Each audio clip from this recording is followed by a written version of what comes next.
You know that one person in your life who somehow, every single time, is never wrong? Doesn't matter what happened, doesn't matter what they did. Somehow, by the end of the conversation, you're the bad guy. You've seen this. Maybe it was a friend's relationship. Maybe your sister warned you about a guy. Maybe it was your own partner. Someone whose rules only ever go one direction. Their boundaries? Sacred. Untouchable. You cross one, and suddenly you're toxic, you're controlling, you're not respecting them. But your boundaries? Optional, negotiable, something to be talked out of, guilt-tripped out of, or just quietly ignored. And here's the part that messes with your head the most. The second you actually call it out, the second you say, "Hey, this isn't fair," they don't get defensive. They don't argue back. They cry. They shut down. They become the victim. Suddenly, you're the one being interrogated for daring to notice the pattern. Psychologists actually have a name for this. It's called DARVO, Deny, Attack, Reverse Victim and Offender. First studied by psychologist Jennifer Fried in the 1990s, the person who did the harmful thing flips the script so fast, you end up apologizing to them. And the messed up part? It works. Almost every time. Because most people would rather feel guilty than feel like the bad guy. This isn't about gender.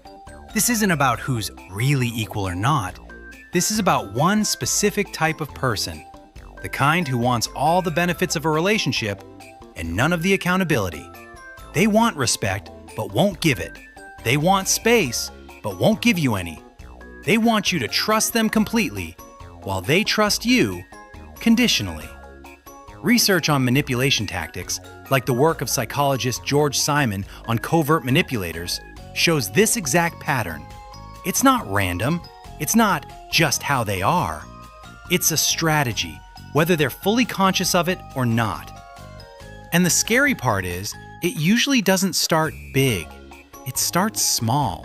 A little guilt trip here, a little "you're overreacting" there. By the time you notice the pattern, you've already apologized 15 times for things that were never actually your fault. So let's talk about why you keep going back. Because if you've ever left one of these people and gone back, you're not stupid, you're not weak. Psychologically, this connects to something called intermittent reinforcement, the same mechanism that makes gambling addictive. When good treatment is unpredictable mixed with bad treatment, your brain actually craves it more, not less. It's the same reward pathway. If this is hitting a little too close to home right now, that's exactly why I put together a couple of resources in the description.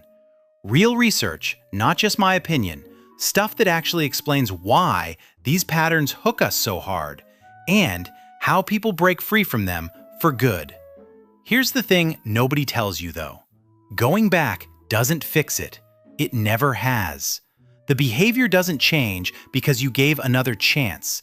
It changes when there are real consequences. And all change without any actual change? That's not growth. That's just a really good sales pitch. You don't owe anyone a fourth, fifth, sixth chance because they cried the right way at the right time. Real accountability doesn't need to be coaxed out with tears. It just happens consistently, without a performance. So if you're in this right now, recognizing this pattern in someone, that's not you being too sensitive. That's you finally seeing clearly. And people who genuinely respect you, they don't need you to lower your standards for them to feel comfortable. So here's my actual question for you, and I want you to actually think about this one. Has there been a moment where you knew something wasn't right, but you talked yourself out of trusting that feeling? What made you go back? Drop it in the comments. I read every single one, and honestly, some of your stories help other people more than this video ever could.